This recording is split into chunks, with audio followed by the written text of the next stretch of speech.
Taklim hari jika malam Selasa malam Rabu ini mudah-mudahan berjalan baik dan kita istiqomah di dalam hadir taklim beliau. Mari kita awali bacaan Ar-Ruh Al-Kibur dan nanti lanjutkan dengan pembacaan Maulid Nabi sallallahu alaihi wasallam. الفاتحة الحاضرة نبي محمد المصطفى رسول الله صلى الله عليه وسلم وآله وأزواجه وذريته من أصحابه الكرام ثم إلى روح أبينا وأمهاتنا وأجدادنا وجدتنا وشيخنا ولمعلمنا وخالتنا ولعمتنا ولإخواننا وأخواتنا كما حقا علينا ولجميع المسلمين والمسلمات والمؤمنين والمؤمنات وصلى الله عليه خصوصا إلى روح وجدنا وسلمتك وسلمتك وجدتنا وأسألهم وفلائهم من الله يغفرهم ويرحمهم وليؤدل جزاء في الجنة ينفعون بأسرارهم وأنوارهم ولهم في الدين والدنيا والآخرة. الفاتحة. أعوذ بالله من الشيطان الرجيم. بسم الله الرحمن الرحيم. الحمد لله رب العالمين الرحمن الرحيم مالك يوم الدين.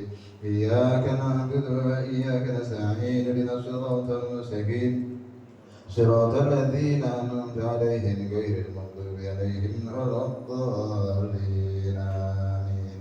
بسم الله الرحمن الرحيم. قل هو الله أحد الله الصمد لم يلد ولم يولد ولم يكن له كفوا أحد. بسم الله الرحمن الرحيم. قل هو الله أحد الله الصمد لم يلد ولم يولد ولم يكن له كفوا أحد.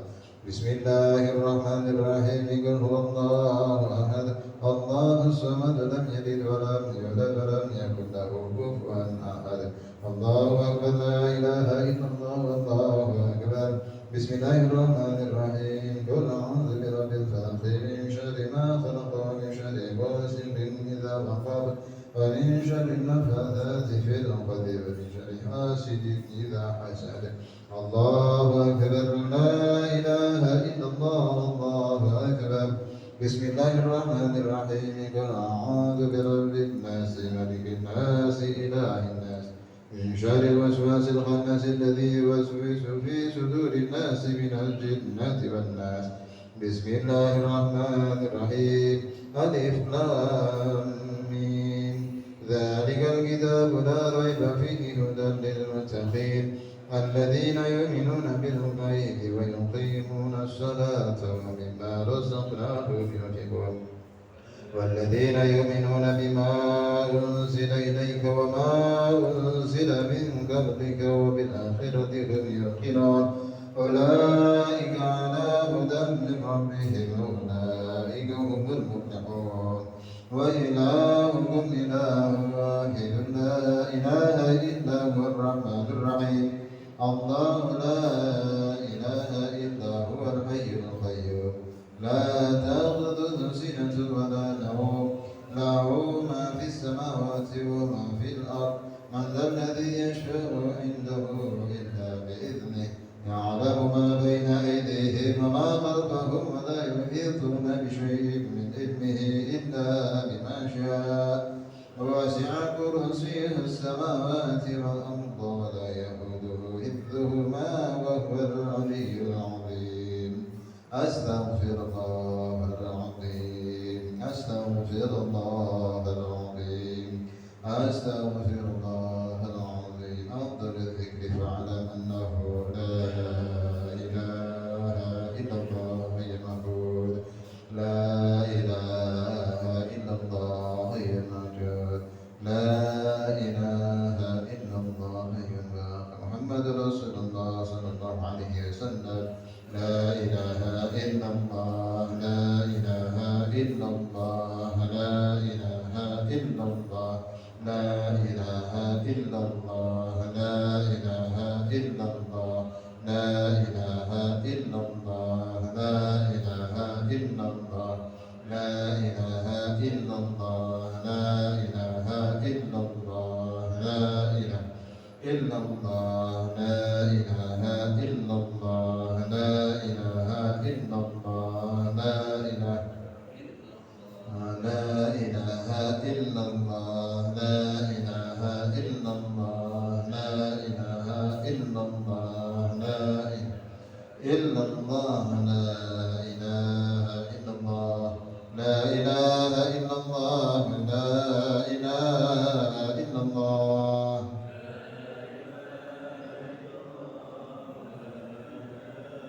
لا إله إلا الله لا إله إلا الله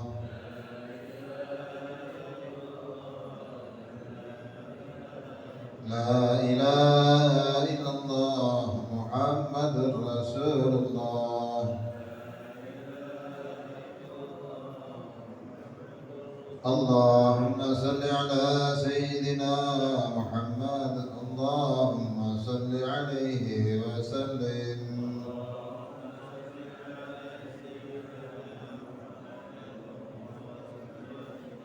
اللهم صل على سيدنا محمد اللهم صل عليه وسلم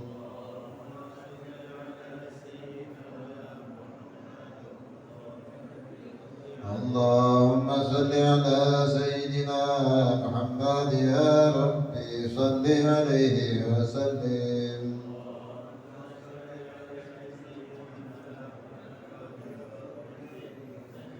سبحان الله وبحمده سبحان الله وبحمده سبحان الله وبحمده سبحان الله وبحمده سبحان الله وبحمده سبحان الله وبحمده سبحان الله وبحمده سبحان الله العظيم وبحمده اللهم صل على حبيبك سيدنا محمد وآله وصحبه وسلم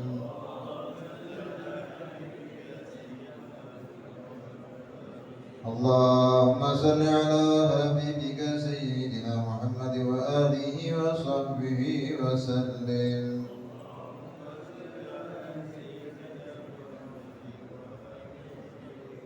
اللهم صل على حبيبك سيدنا محمد وعلى آله وصحبه وبارك وسلم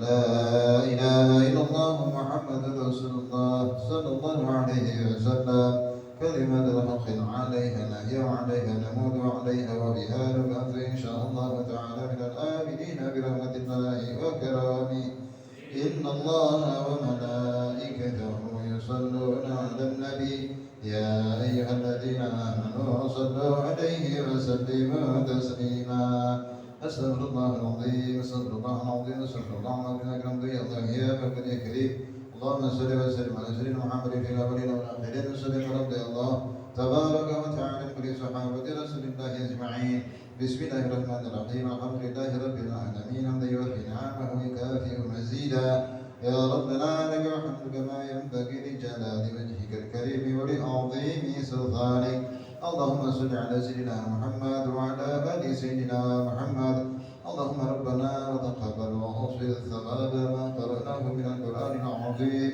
وما هللناه من لا إله إلا الله وما سبحناه من سبحان الله وبحمده وما صليناه على نبيك رسولك وحبيبك محمد صلى الله عليه وسلم في هذا المجلس هدية من نواسنا ورحمة من مواهب فضلك نازلة وبركة شاملة وصدقة متقبلة إلى حضرة حبيبنا وشفيعنا ومولانا محمد صلى الله عليه وسلم ثم إلى روح آبائه وإخوانه من الأنبياء والمرسلين ولكل منهم الصحابة أجمعين ثم إلى روح آبائنا وأمهاتنا وأجدادنا وجداتنا وشيخنا ولمعلمنا ولخالتنا ولعمتنا ولإخواننا ولأخواتنا ولمن أخذ علينا ولجميع المسلمين والمسلمات والمؤمنين والمؤمنات خصوصا الأمر من استمنعنا بسببهم اجعل لهم ذلك منا إلا إليهم اللهم اغفر له وارحمه وعافيه واعف عنه واجعل الجنة مثواه اللهم اغفر له وارحمه وعافيه واعف عنه واجعل الجنة مثواها اللهم اغفر له وارحمه وعافيه واعف عنه واجعل الجنة مثواه اللهم أنزل رحمة المغفرة والنعمة والشفاعة علينا وعلى جميع أهل القبور من المسلمين والمسلمات والمؤمنين والمؤمنات. ارفع لهم الدرجات وضاعف لهم الحسنات وكفر عنهم السيئات وأدخلهم الجنة مع الآباء والأولياء والأمهات. يا أيتها النفس المطمئنة ارجعي إلى ربك راضية مرضية فادخلي في عبادي وادخلي جنتي. ربنا اغفر لنا ولإخواننا الذين سبقونا بالإيمان ولا تجعل في قلوبنا غلا للذين آمنوا ربنا إنك رؤوف رحيم.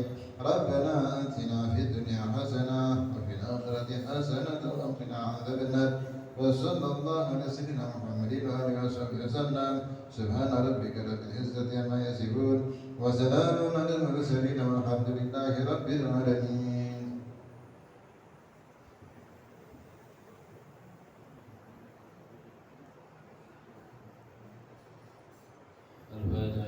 الفاتحة إلى حبيب علي بن محمد بن حسين الحبشي صاحب سيدنا الفاتحة.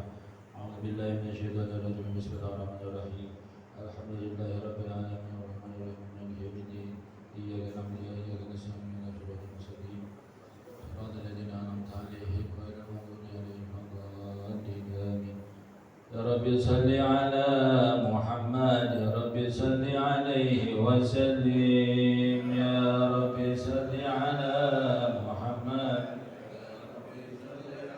يا رب صل على محمد أشرف بدر في الكون أشراق يا رب صل على محمد يا رب صل عليه وسلم يا رب صل على محمد أكرم داع يدعو إلى الحق يا رب صل على محمد يا رب صل عليه وسلم يا رب صل على محمد المصطفى الصادق المصدق يا رب صل على محمد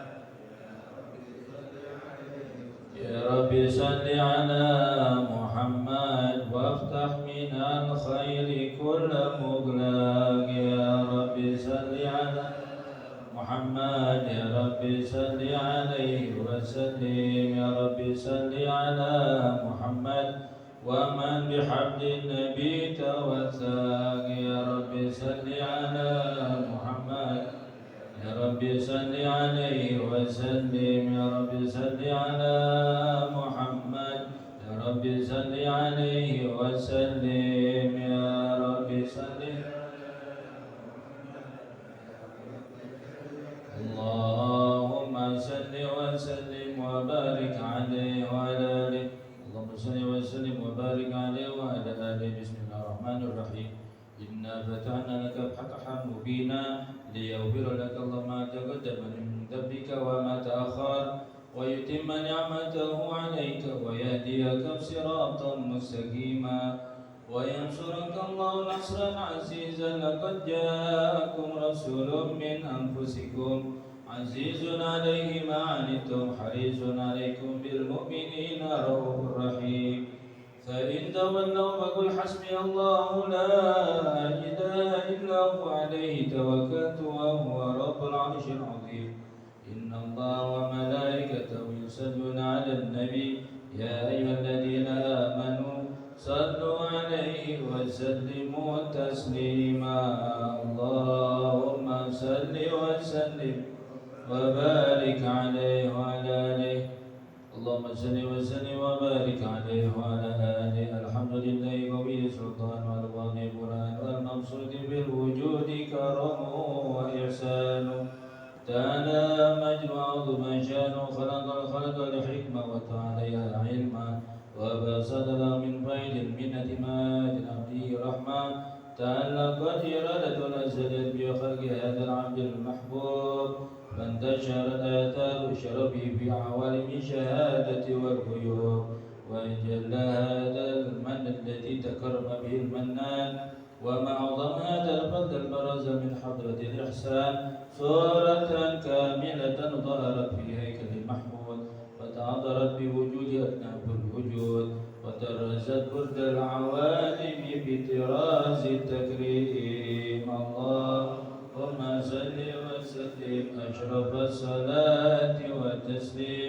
على سيدنا ونبينا محمد الرؤوف الرحيم.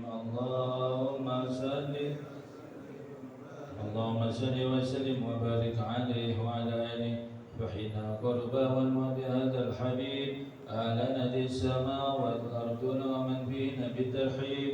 وامطار الجود الإلهي على أهل الوجود تثيت وألسنة الملائكة بالتبشير للعالمين تعي. سبحان الله الحمد لله ولا إله إلا الله الله أكبر. سبحان الله لا ولا إله إلا الله الله أكبر. سبحان الله.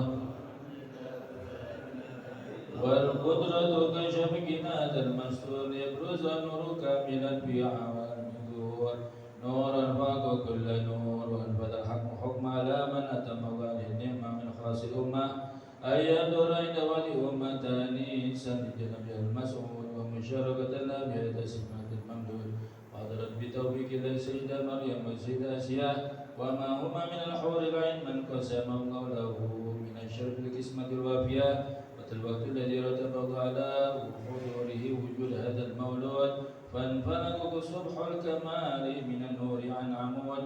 وبرز الحامد المحمود مذعنا لله بالتعظيم والسجود. صلى الله على محمد صلى الله على محمد صلى الله. يا نبي سلام عليك يا رسول سلام عليك يا حبيبي سلام عليك. صلوات الله عليك يا نبي سلام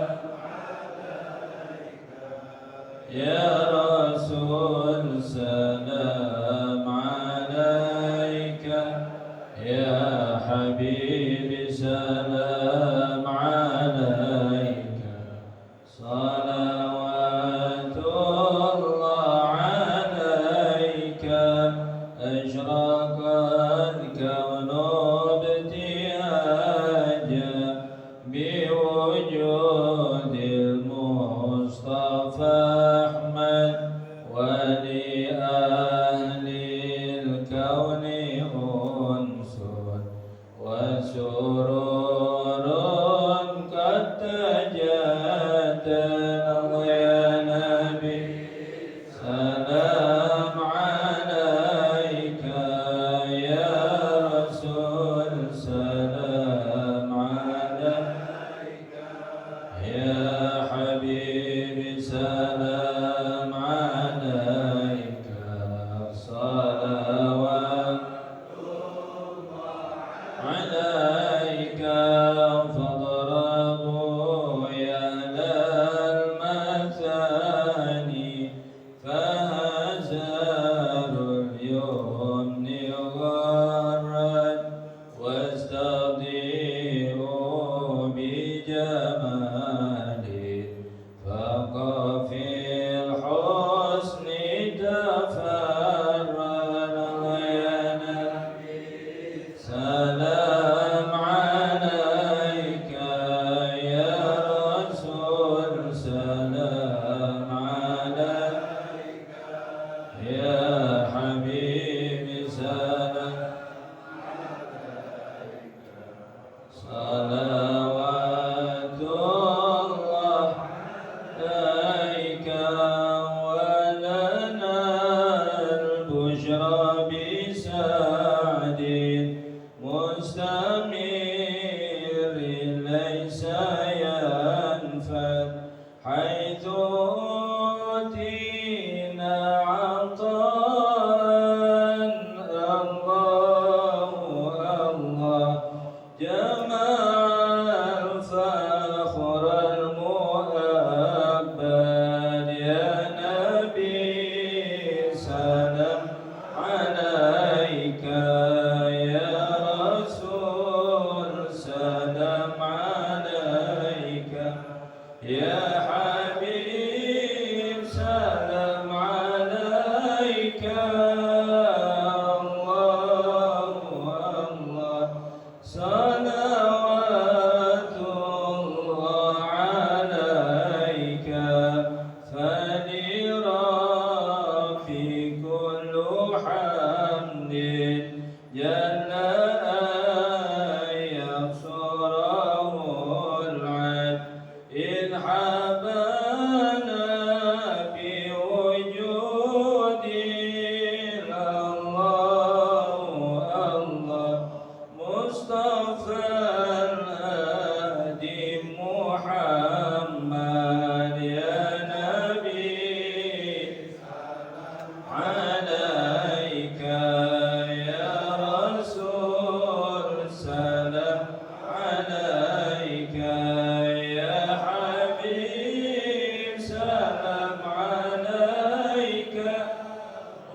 يا ربي بالمصطفى بلغ مقاصدنا واغفر لنا ما مضى يا واسع الكرم. يا ربي بالمصطفى بلغ مقاصدنا واغفر لنا محمد سيد الكونين والثقلين والفريقين من عرب ومن عجم. يا رب بالمصطفى بلغ مقاصدنا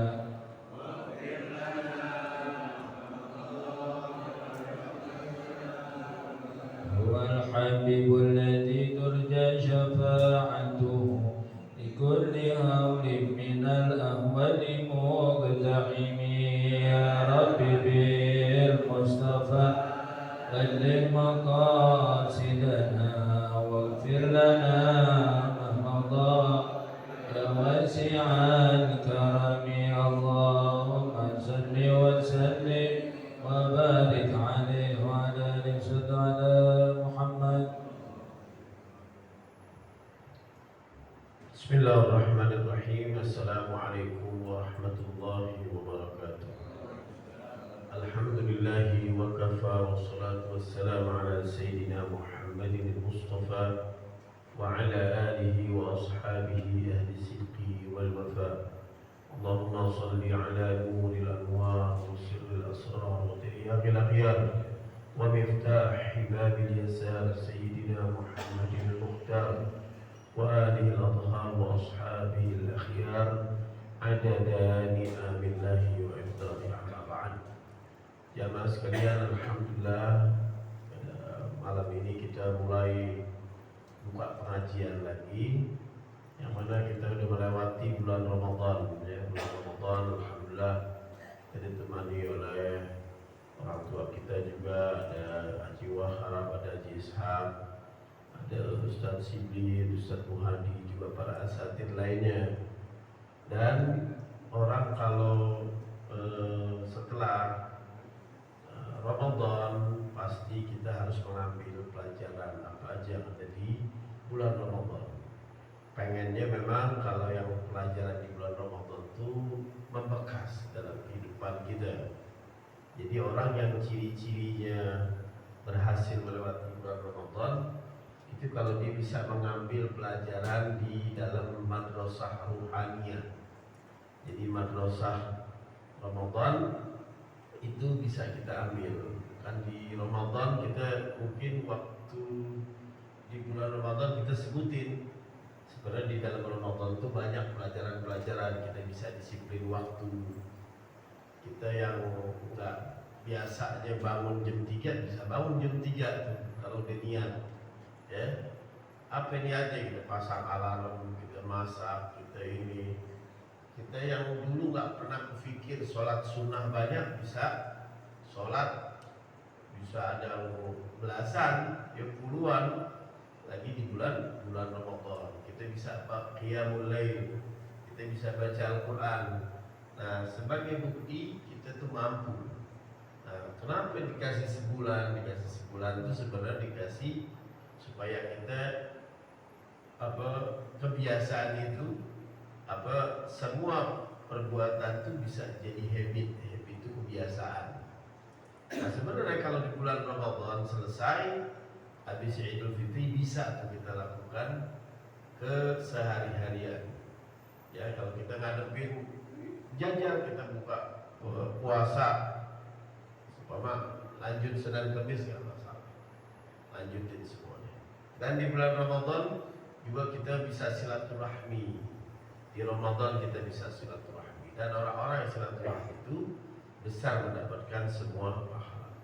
Nah, kita kembali lagi sekarang untuk belajar ba'dal Id, pasti kita melanjutkan pelajaran.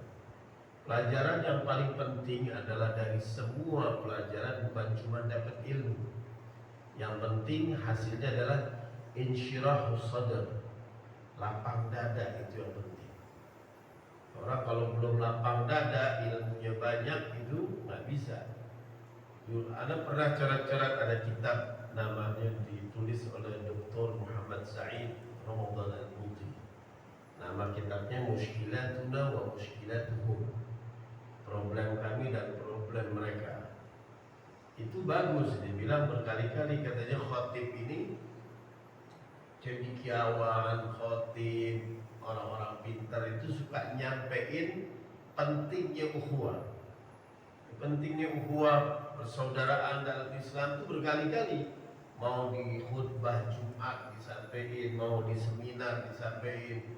Bahkan ada pertemuan-pertemuan kumpul dari berbagai pemahaman kumpul di situ, ngebahas, udah tuh berjalan tuh. Ya. Tetapi yang ada biasa lagi dalam prakteknya. Pulang udah kayak begitu lagi, kayak gak pernah dikasih pelajaran. Kadang kan perasaan begitu kalau kita lagi sendirian. Di sini kita ngobrol aja untuk karena pembukaan. Dulu waktu Ana masih kuliah, waktu masih di luar, itu kalau memang sendiri-sendiri orang Indonesia itu kalau lagi butuh, kadang-kadang suka ingat teman-teman yang baik di tanah air. Nah, ini nggak ada ini ya, nggak ada ini ya. Begitu terus. Kenapa kita ngandelin dia? Karena kayaknya kita merasa dia doang yang paling paham tentang kita. Nah, itu biasanya kalau di luar negeri baru paham. Atau kita di kampung yang nggak pernah, apa nih, kita kita lingkungan sering di sini. Kebetulan kelas 3 bukan di lingkungan sini. Pasti kalau ada apa-apa, kalau di lingkungan ini paham kali ini. Nah kadang-kadang kita suka rindu yang kayak begitu. Nah sekarang banyak kita sering dengar juga Islam itu agama yang rahmatan lil alamin.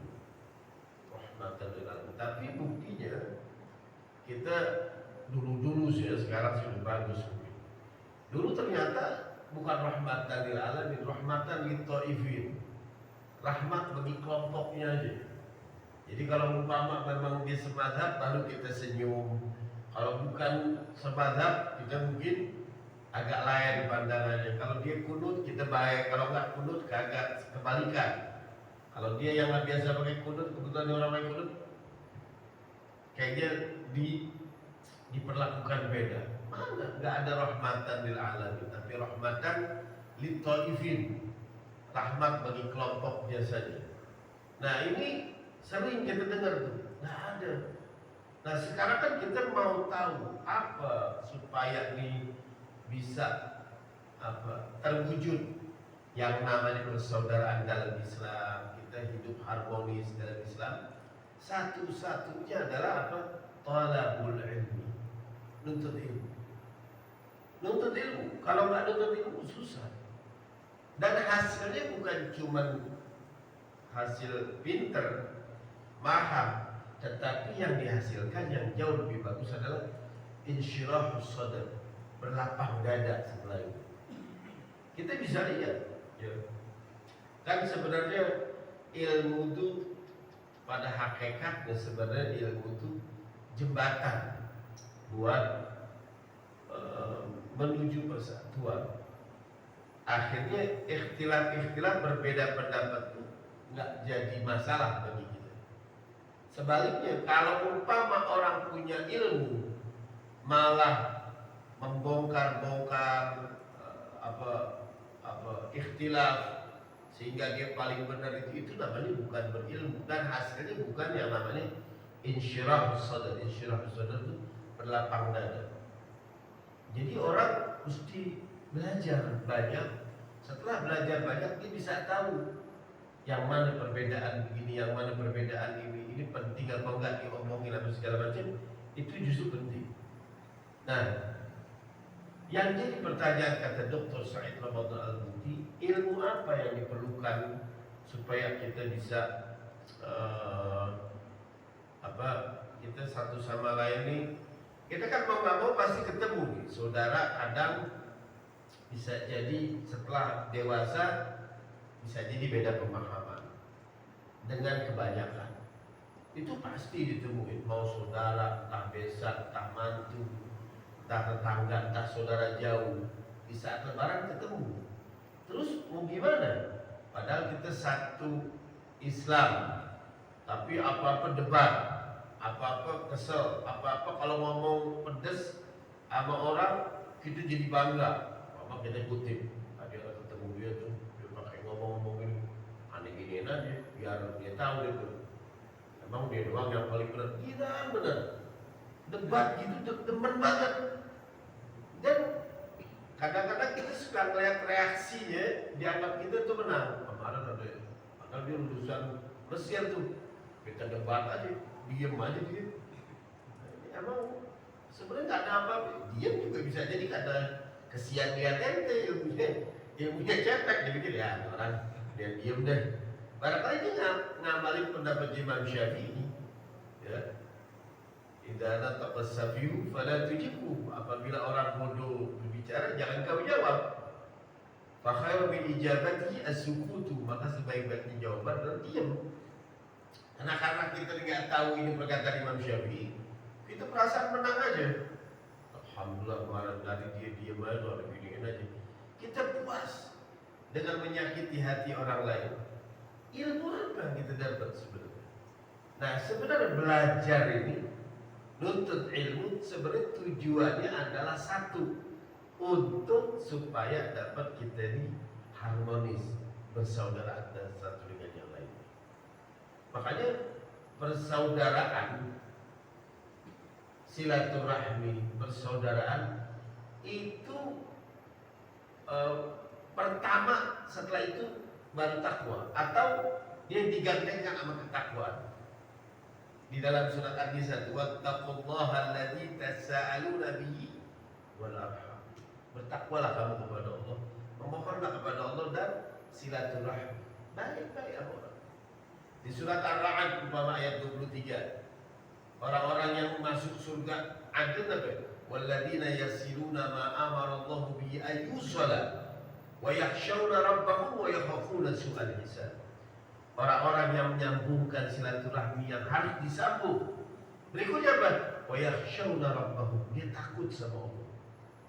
Wa yakhafuna su'al hisab, dia takut juga tentang hitungan-hitungan yang buruk di sisi Allah. Jadi ada dua, sebenarnya udah sering-sering ngomong ya. Ada dua kata takut. Pertama al-khasyah dan al-khauf. Al-khasyah itu takut pada level orang yang udah punya ilmu. Orang yang punya ilmu itu level yang ilmunya banyak, pasti kepada Allah dia bukan khauf. Khasyah, takut. Makanya innama yakhsyallaha min ibadihi al-ulama. Orang-orang yang takut kepada Allah sesungguhnya takut kepada Allah dari ciri khas ibadahnya orang-orang yang alim. Terus ada ayat lagi, umpama yang takut-takut aja, innamal mu'minuna ikhwatun fa aslihu baina akhwaikum wattaqullah. Ini orang mukmin ini bersaudara antara satu dengan yang lain. Fa aslihu, maka damaikanlah. Wattaqullah, takwa. Kesimpulannya apa? Orang yang bertakwa sudah pasti dia mau damai, silaturahmi, nggak mau bentrok, nggak mau ngomong-ngomong ikhtilaf.